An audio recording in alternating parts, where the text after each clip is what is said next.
जब आपको कभी सौभाग्य प्राप्त हो ब्रज 84 कोस का, क्योंकि यह ब्रज 84 कोस कहीं और से नहीं आए, स्वयं भगवान के पिता नंद बाबा जब लाला भी है गयो, लाला बड़ो भी है गयो, लाला माखन चोरी भी करवे लगो, तो एक दिन बाबा बोलो कि लाला मैंने जो जो मांगी सो सब भगवान ने मुझे दियो।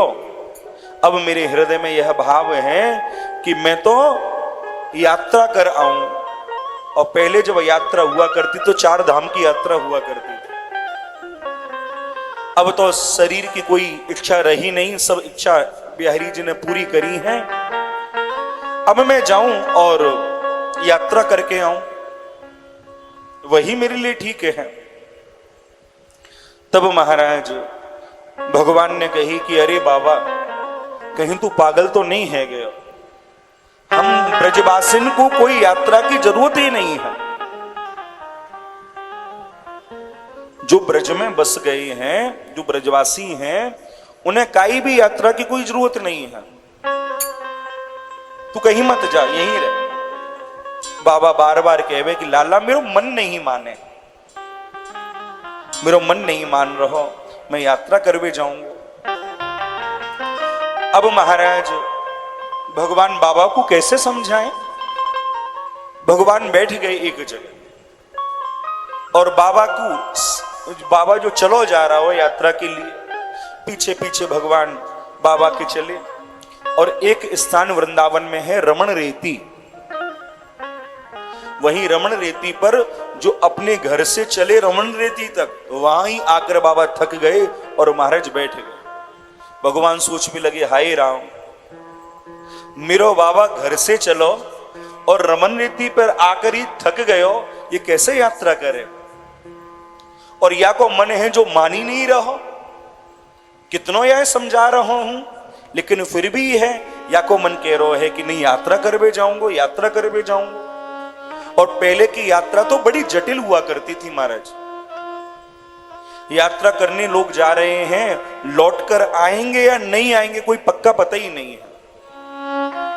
नहीं आए तो राम के, आ गए तो महाराज तुम्हारे। ये उस समय बड़ी जटिल यात्राएं थी। बाबा ने देखी कि ये मान नहीं रहो बाबा और थक के यहीं बैठ गए हो है, मुझे कोई लीला करनी पड़ेगी। और लीला के लिए क्या कियो? श्री भगवान ने दर्शन करा दियो कि एक कालो पुरुष जो काले घोड़ा पे महाराज चलो आयो और रमन रेती की रेत में उतर के लोट लगा भी लगा। बाको घोड़ा वो खुद लोट लगा भी लगे और इतनी ब्रज की रज में लोट लगाई कि लोट लगाते लगाते लगाते वो जो कारो आयो वो सफेद है गयो, पक्का सफेद है गयो। और यह दृश्य जब देखो तो बाबा पूछ भी लगो, बाबा ये लाला ये कहां चक्कर है? कारो सो आयो, या को घोड़ा भी कारो, ये भी कारो, लेकिन ब्रज की रज में लोट लगाते लगाते लगाते ये भक्क गोरो है गो, काय चक्कर? भगवान बोले यही तो समझा रहा हूं, ये कालो पुरुष और ये कालो घोड़ा कोई सामान्य नहीं है। ये जो कालो पुरुष या घोड़ा पर चलो आयो है, ये स्वयं प्रयागराज है। कौन है? प्रयागराज। और सभी जीव तीर्थन में जाके अपने पाप छोड़ आमे। और तीर्थन को राजा कौन है? प्रयाग। सारे तीर्थ जामे और कहमे कि मालिक या वर्ष इतने पाप इकट्ठे हमने किए और ये पाप तुम पकड़ो। तीर्थन को काम है पापन को धोनो। व्यक्ति तीर्थ में क्यों जाता है? पाप धोने के लिए। पाप करने जो जाता है वो पाप कभी धुलते नहीं है।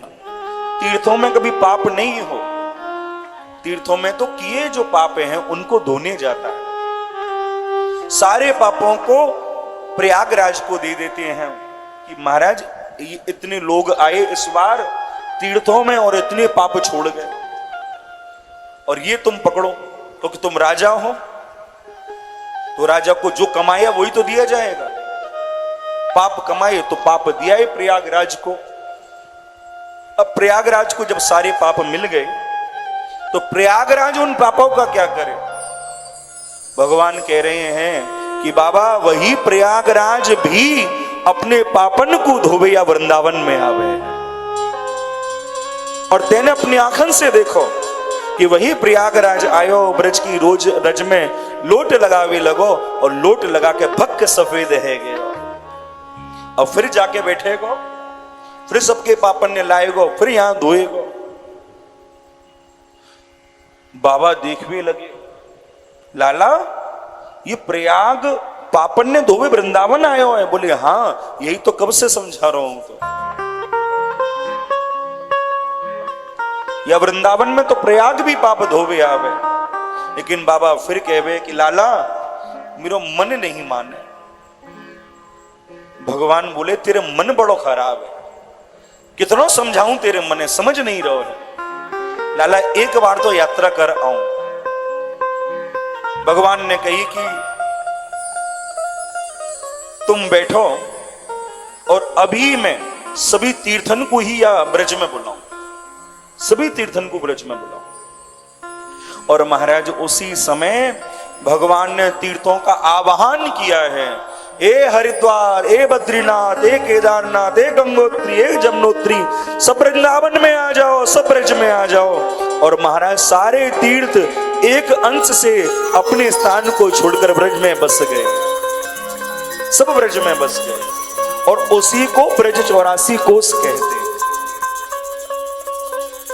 आप ब्रज 84 कोस की यात्रा जब करोगे तो उस ब्रज 84 कोस में आपको हरिद्वार, बद्रीनाथ, केदारनाथ, गंगोत्री, जमुनोत्री सारे तीर्थों के दर्शन आपको ब्रज में ही होते हैं।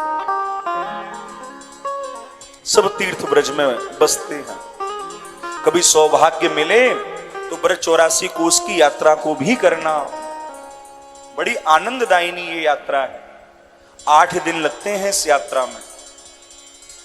पहले तो लोग महीने भर में इस यात्रा को करते थे और पैदल यात्रा होती थी। अब तो वाहनों के द्वारा होती है और 8 दिन में पूरी हो जाती है।